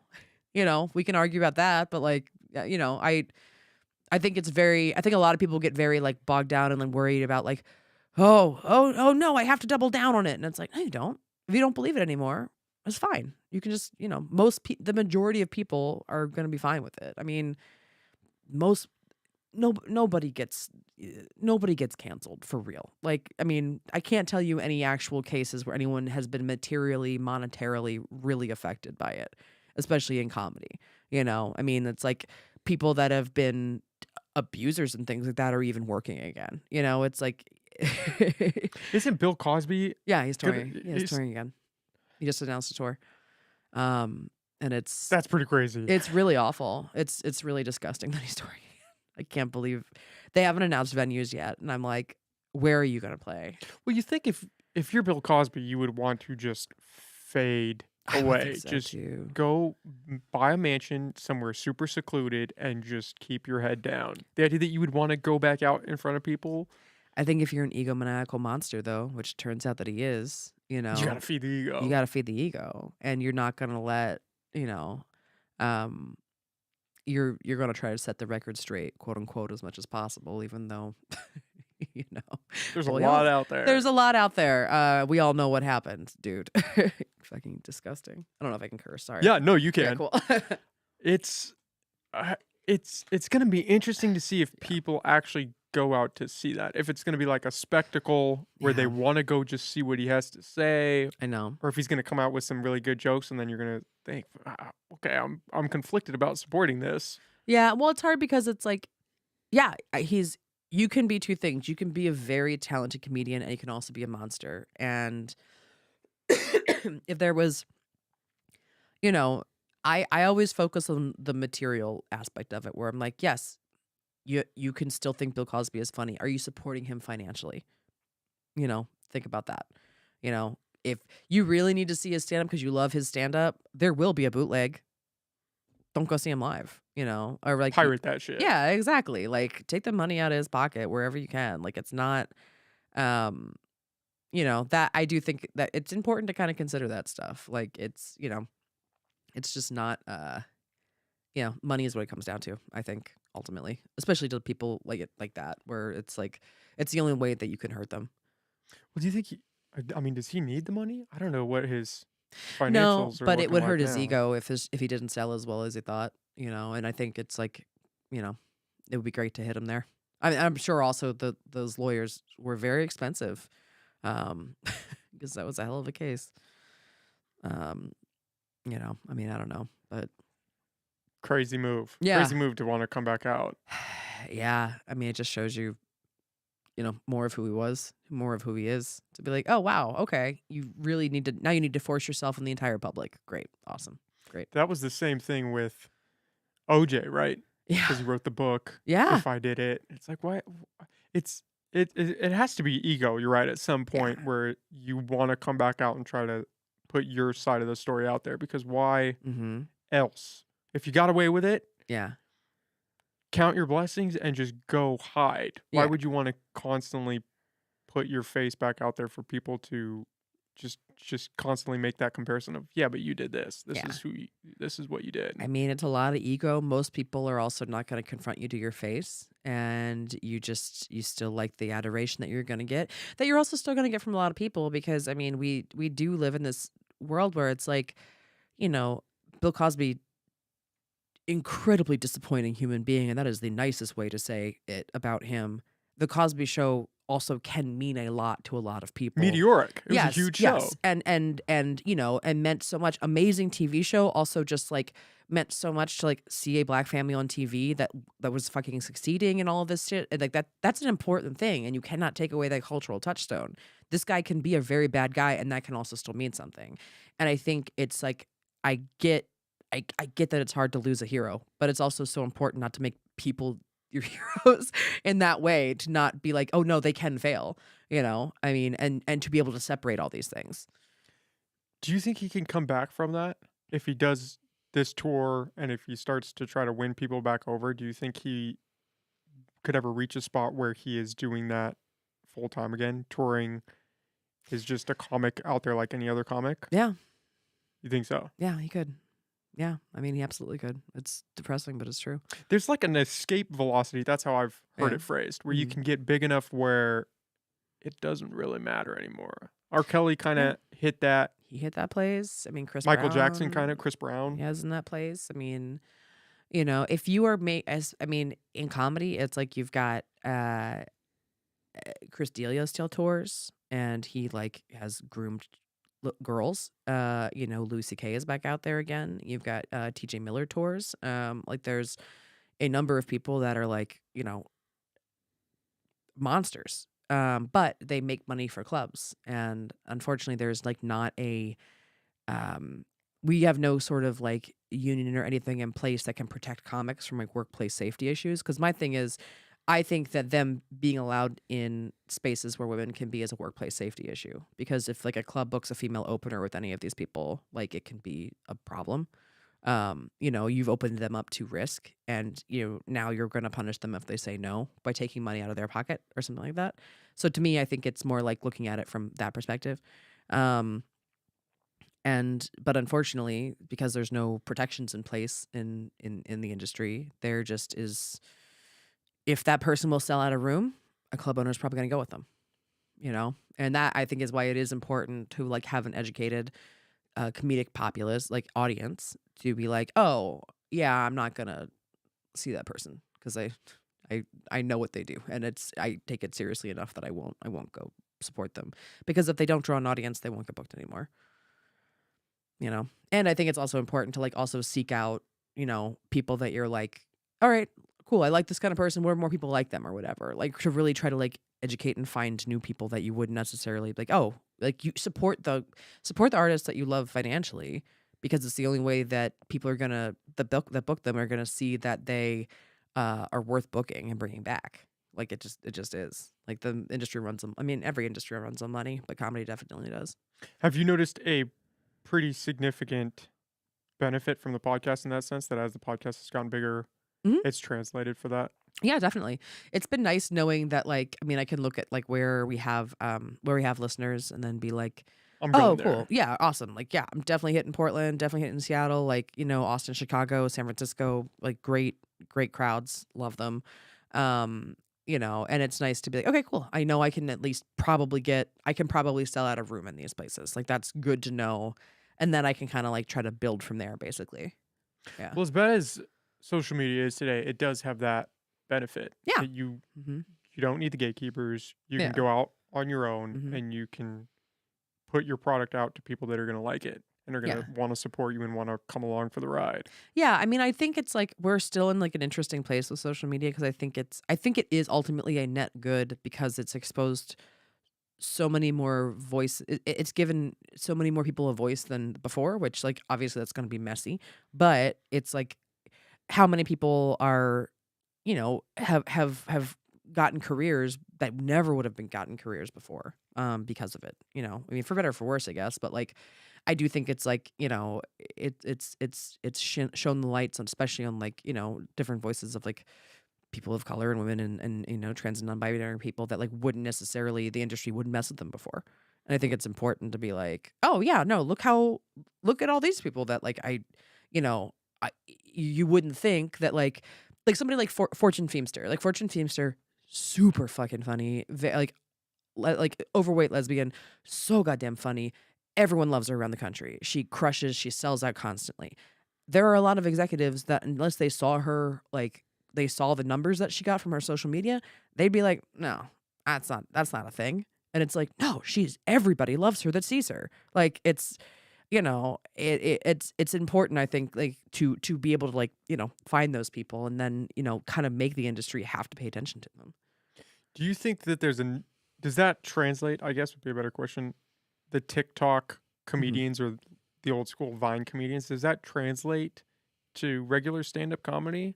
Because you hear a lot about how they try to make that jump, but I never hear about how that pans out for them. It depends. I mean, it's live stage chops are different than doing it on your phone and getting to like do it as many times as possible. And Like, edit it and cut yes, and add all yeah, these effects. yeah. Like, I think there's some people that can do it. They have growing pains, for Subtle sure. plug. And there can definitely be some growing pains to get to that place. That's for sure. I mean, I did a show in Portland a few months ago that was headlined by this guy who he's huge on TikTok and he has a bunch of different characters and they're all very silly and funny. And it was the way it was like I was hosting and then it was like a regular comic, he came out and did a character, regular comic, he came out and did character, regular comic, he came out and closed with a different character and three characters. And their audience was so funny because it was his first time ever on stage in front of people, and there was like three people brought signs. He had like fans that came out to see him, like drove long distances to see him and everything. And he was so nervous backstage. And the first one, he hit every point that he needed to, but the audience was so supportive of him too, though. So it was nice to see him like get that support. Um, and he definitely afterwards, I talked to him and he was like, okay, I just learned a lot from doing that. And he did good because he also had this audience that like loved him and wanted to see him succeed. Because also, as a host, I was also first time on stage, just build it up. You want the the show to succeed. And he did a good job. He also did a very smart thing where he just went like, okay, what went wrong? What and how could I be different? Like he really kind of took the note and was like, also watched all of us and was like, oh, I see why you did that. Like really like understood that just because he has a huge online following doesn't mean that he isn't still a student learning how to be on stage, basically. I mean, we all are at a certain point. And I mean, he's still doing great. Like, and he'll actually, I think, be able to make that transition. I mean, I think there's the people that are just like, yeah, everyone loves me. It's fine. Think they have it in the bag. Yeah, and that's where you see it crash and burn. It's like I've seen it. There was a minute where if you had a big Twitter account, like you were getting hired on late night, like you're getting hired to write TV shows, and just because you could write a bunch of little small jokes didn't mean you could write a full script. And I know people that I know a lot of people that got pulled from that world at that time, and a few of them are showrunners now and have successful careers, and a few of them burned out very fast because they did not have the discipline to write a script. So it's like it can get you that first initial thing, whether or not you put in the work to then back up what you can do in a different medium. Like you obviously have talent and there's some sort of like magnetism there, but like it's like any talent, like any kind of raw talent can go bad if you don't. It's like just being cultivate it. famous. Yeah. You can have the audience for a few seconds Yeah. because you're famous, Mhm. and then you need to be Yeah. funny. Exactly. You gotta still be able to back it up. And it's like this guy that I worked with, he was very funny. He had his little bits. He felt a little bit wooden on stage, but he also would just be like, "Oh my god, thank you." He was very genuine about how nervous he was to them, and that is something that I've seen a lot of comics. It takes a very long time for them to learn to let that defense down. And he immediately had this like, "Thanks, guys, I'm trying." Like, and just being able to be that vulnerable with people, like, and if he can maintain that, he will learn exponentially from there. Because I think so much of it is just like this defensiveness, this fear of like, nope, this is how we do it. And that shuts you down from like learning and actually like elevating yourself or leveling up. I think that translates to everything in life. Yeah, for sure. You just have to be Absolutely. willing to learn and be Mhm. willing to put in the work. Yeah, definitely. And I mean, a lot of people aren't. A lot of people aren't. Yeah. That's the scary thing. Because Yeah. you have those people that think, nope, Mhm. got it all figured out. I'm good. Yeah. Or they're like, I did this much work and now that's it. Everything else should be given to me. And you're like, no, I'm sorry. Life is a constant. It's a constant learning and changing and growing, and I get that is not, I mean, I think that sounds fun. Like it doesn't sound fun to everybody, but it is, that's the reality. I've said it before and I'll say it again. That's one of the main reasons why I love doing the podcast Yeah. is it's something you have to constantly work at. You Mhm. can't just rest on your laurels or just Yeah. float. You have to constantly get better. And it will Yeah. humble you. Yeah, You'll absolutely. eat shit one episode and then you gotta come back and Yeah. go at it again. And that's my favorite part is that constant state of, Mhm. okay, take a step forward, half a step back, take 2 steps forward, Mhm. take another step forward. It's that constant, okay, I'm trying to get better. I'm trying to work on this. I'm trying to do this differently. Totally. Yeah, that's what it is. That's part of It's life. Yeah, because it's like imagine just like being like, well, I learned everything I was ever gonna learn, and I'm 30. It'd be boring. Yeah, it's like, well, okay, you have, hopefully another 60 years. Yeah, what are you gonna do? Yeah, what Just are be you perfect for the next 60? Yeah, that sounds exhausting. It sounds boring as hell. Like, no, no, thank you. You I know? gotta ask, do people still or do comedians still wanna go the late night route? Is that still pretty big or is Yeah, yeah. I mean, people would still love to do it. I mean, I think the avenues just don't exist as much. I mean, Conan going off the air was really sad because like that was like he put a lot of stand-ups up. Kimmel still puts up stand-ups. James Corden puts up stand-ups. Jimmy Fallon does. It doesn't mean as much. Obviously, it doesn't like in the sense that like audiences aren't like, oh my god, that person was on Fallon last night. Wow, like let's go see. Like no one flocks to you for that, but it is a credit that like kind of unlocks, some doors? it unlocks some doors and some next levels and stuff like that. Like you get a Fallon, like then people are like, oh okay, well now we can look at your hour or your half hour to like maybe let's get you a special or something like that. Like it can definitely be within the industry. It's definitely a nice feather to get towards like the next step.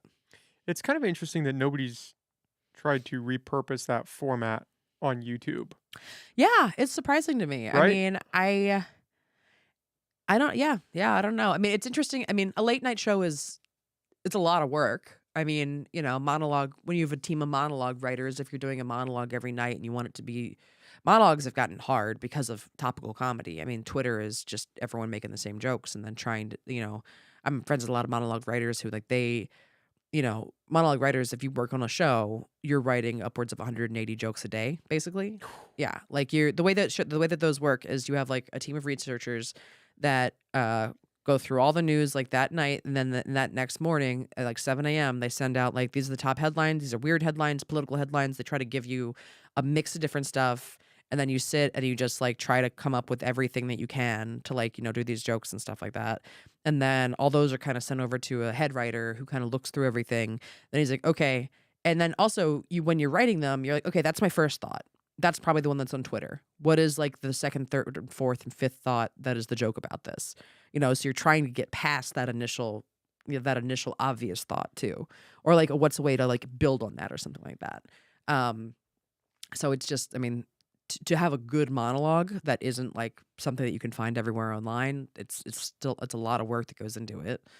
And I think just like the production of that kind of thing just takes a while. To consistently have guests and like 5 days a week or whatever for a late night show, it's like you gotta yeah, you can book all that stuff yourself. It's just A tiring. lot. Yeah, it's a And to lot. make it worthwhile for somebody to watch. Yes, exactly. Like the production value, because viewers are savvy to stuff. Like they watch a lot of things now, and they're There's like, so much out there. yeah, and they're like, well, you need to look, quality needs to be of a certain level, or why am I watching this? Why waste my time? Yeah, exactly.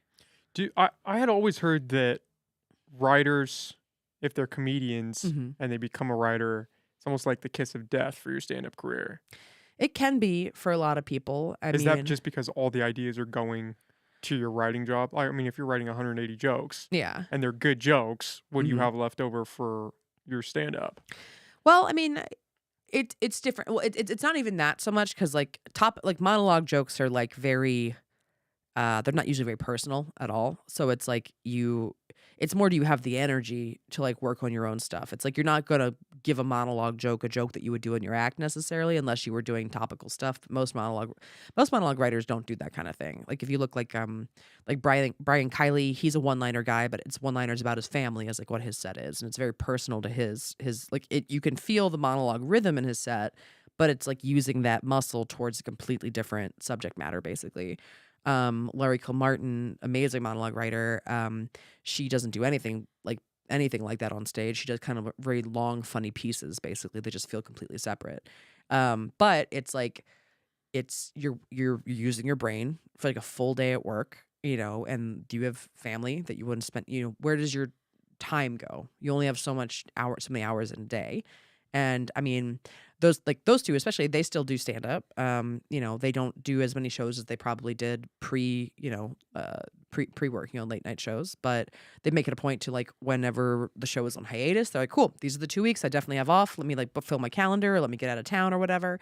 Um, and it just depends on if you really want it, that it'll still be there for you. You can still work it.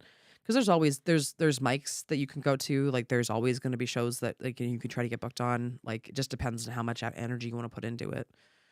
There's a way, you just have to put in the extra work. Yeah. That's the scary thing about Yeah. if you're working a 9 to 5 Hmm. that you hate, and then Yeah. you have this passion project that you wanna get off the ground. Hmm. Most people don't wanna go work Yeah. 40, 50, 60 hours a week and then go home and work an additional 4, 5, 6 hours Yeah. and then get 5 hours of sleep and then repeat the whole cycle Yeah. for the next 4, 5, 6 years. Yeah. It's almost like the 40-hour work week is like not conducive towards a, fulfilling life. That's a crazy thought. Yeah, it's funny to think that way. Wow. Yeah, and then I mean, how many people fall into the trap where they're in that situation and then they get a house payment or they get Yes. a car payment Yeah. or they've got student loans they now have to work Mhm. through Yeah. or they have a kid now on the way, and then what's the first thing that goes? It's whatever passion project that Yeah. was. Yeah, no, exactly. I mean, it's really hard. You really need to like figure out like, okay, how can I stretch my money as much as I want? Like, how do I what is life? What do I actually value in life? Do I value my material possessions? That which is totally fine if you do, but like that, what is your trade off? Where it is? I mean, there's like I'm very lucky. Like I bought I live in a mobile home in LA. Like I have like a 2-bed, 2-bath like trailer that I bought um in like 2014 for very cheap and pay like lot rent basically in this small trailer park in LA. And I live I live so much cheaper than the majority of my friends, which has given me a lot of freedom basically because of that. I have a new car now, but like my old car I had for 14 years. I mean, I took care of it like religiously because I was like, I do not want a car payment. Like I try to live as like, I have like nice stuff and I have a nice life, but it's like, I definitely try to like be very aware of like where my money is going to like not you can so easily um you can so easily just become indebted to a lifestyle that you think you're supposed to have or something like that. And like I mean, it's hard to break that thing in your head and then be like, "Oh my god, wow, you know, like financial literacy is such an important thing that I think we aren't taught. And are we taught that? Are we not taught that for a reason? Good question. Why are people allowed to try to give you a credit card at 18 outside of a college? I Why can you don't know. get why can you get a student loan at 18? Let's have Yes. that conversation. Yeah, no, exactly. You have no idea what that debt looks like. It's just like a bunch of zeros on a page, and you're like, okay, I don't think That's a there's future me problem. yeah, Okay. future me problem. I don't really know how much money that is. Like, I've also been told that like I will do this degree, and this means this, and it's like, no, it doesn't. I mean, there's the reason we're in a lot of the problems we're in right now is just like a lack of, yeah, the number of people who are just like saddled with massive payments that can't get their lives started because of it is like deeply unfair. I think a lot of young people have been like lied to and led astray, and it's also college has gotten so expensive. I mean, I was very thankful. I got I had a bunch of scholarships that really helped me out, and then like I'm paid off, like all my stuff's paid off, but like that was a process, and like I'm thankful for that. And but I also I have friends that are like you know, because of, they got laid off or something or any number of things happen, it doesn't matter. They're like $350,000 in debt. And they're like, I've paid down $100,000, but I still have all this. How the hell? And I And it did keeps not. growing. And it keeps growing, and I did not pay that much to go to school. Like I've paid off what I paid to go to school. This interest is the thing that is like, and it's like, yeah, none of that feels right. It shouldn't. I don't understand how you can charge interest on an education. Like, I mean, to the degree that they do is criminal, I think. But yeah, you've created and now you have also like um, you know, a cowed populace that are like, well, I need the job that I do have because I need to pay this thing off that is just gonna sit on my shoulder the entire time. And it's like, okay, that's not like a way to live. Like that's not a way to flourish, which is what we have so much and so many things that are available in this country that like there's no reason that everybody can't have their basics covered, and not feel oppressed by massive debt at all times. Well, I mean, debt especially, it is a pitfall. Yeah.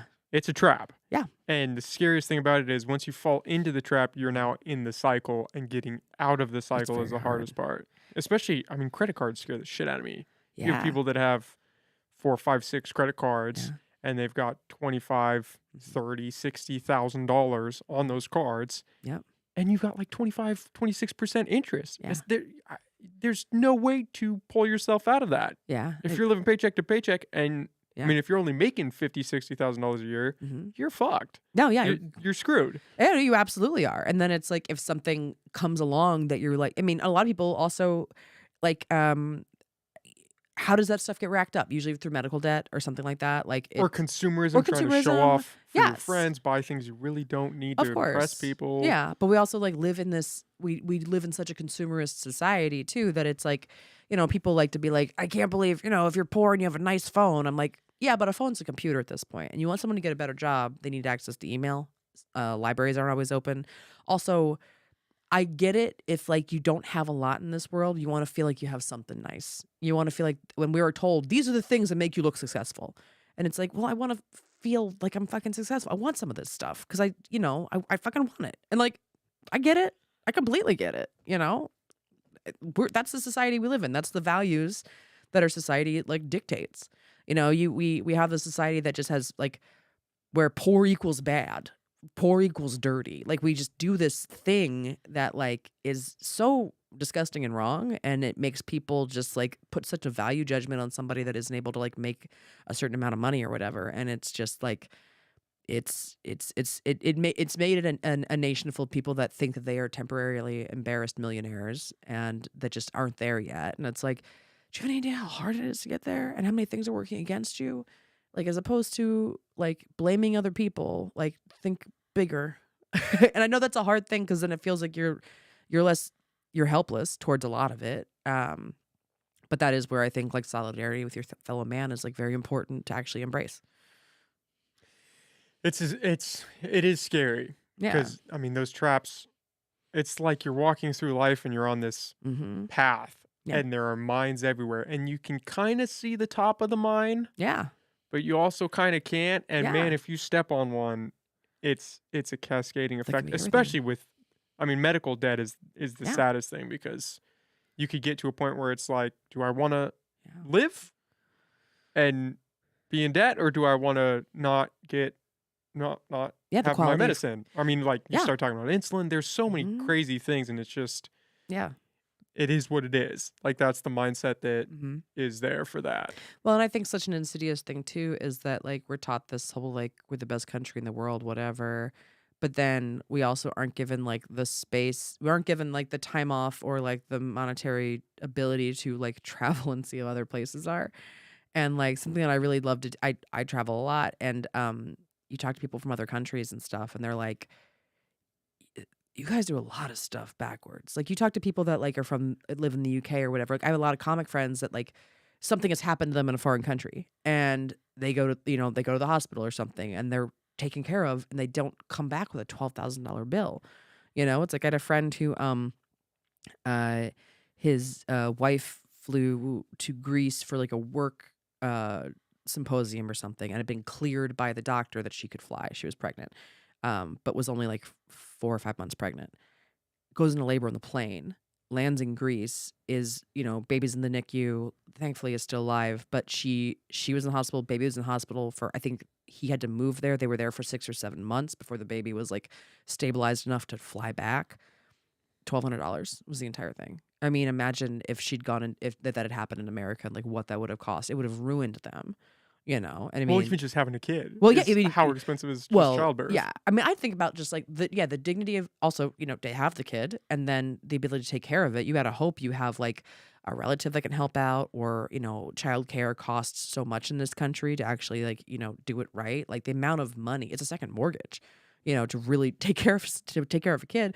I know a lot of people that are just like, yeah, I stopped working because it was cheaper for me not to work and take care of my kid than me to work and then all that money just went towards a daycare of some kind and people that have good jobs and stuff like that. And we also live in this place where it's like you look at like in France has like a state sponsored daycare where like from I think they have a the state provides like a post birth I don't know what the person's thing is, but they come to your house like once a week and they can take care of your baby so you can like go have a day, do groceries, sleep, whatever you need.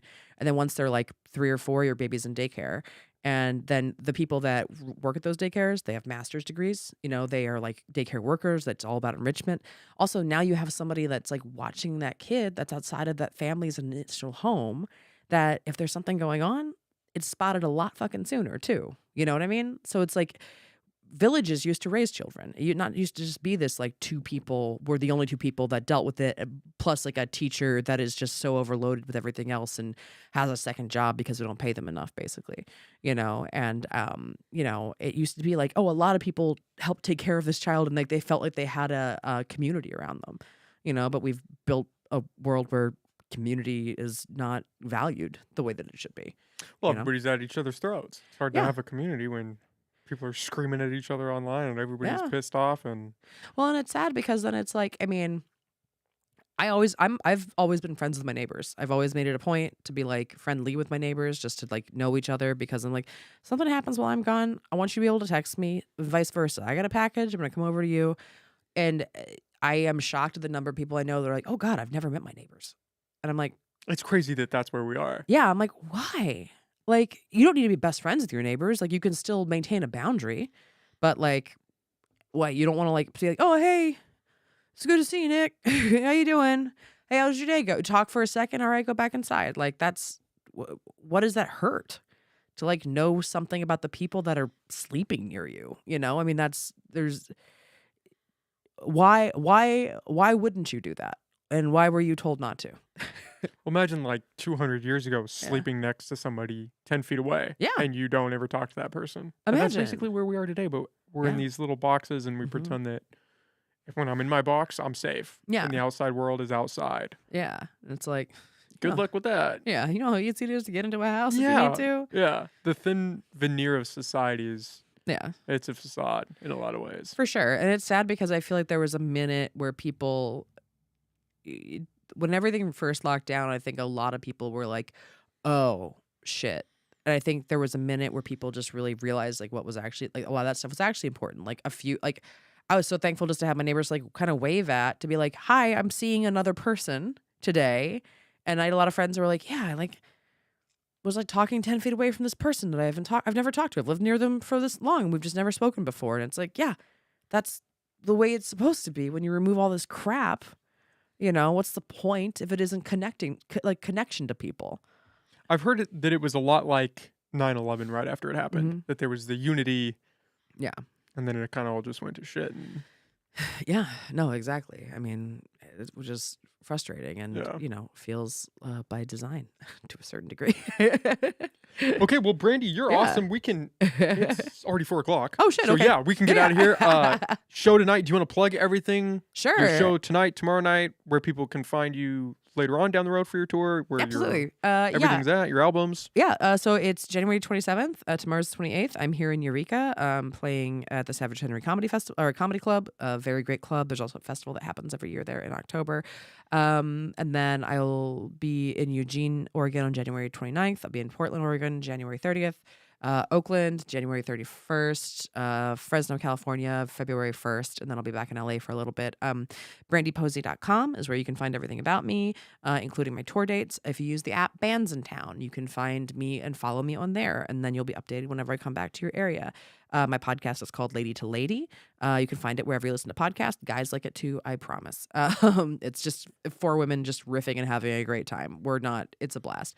My show Picture This happens in Los Angeles once a month and New York once a month. It's a blast. And my album is called Opinion Cave, where you can find it wherever you listen to albums. And I have a new one that will be recorded later this year. So follow me on all the shit. Brandazzle on Twitter and Instagram. And then Brandazzle is here on TikTok, which please follow me there so I will do it more. You're a professional. You got all that down. Yeah, I know all the shit.